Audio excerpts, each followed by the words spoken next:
என்னமா பண்ற? Lemon tea கேட்டிங்களா, அதை வச்சிட்டு இருக்கேன். லெமனையும் புளிஞ்சு விட்டுடலாம். டீ தூள். டீ ரெடி ஆயிடுச்சு.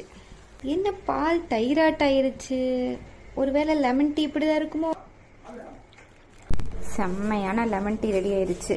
இது அப்பாக்கு எடுத்துட்டு போய் கொடுத்த ஒரு நிமிஷத்துல தலைவலி எல்லாம் ஓடிடும். அப்பா, டீ ரெடி ஆயிடுச்சு. பயங்கர தலைவலிமா. சூடா இருக்கு.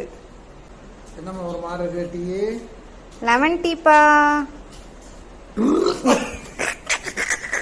என்னது இது? Lemon tea. லெமன் டீயா? எப்படி வச்ச லெமன் டீ? பால் ஊத்தி லெமன் போட்டு பால் ஊத்துனியா? ஆமா. நான் தலைவலிக்குதுன்னு ஒரு டீ கேட்டது தப்பா போச்சாமா. டீயே வேண்டாம் எனக்கு.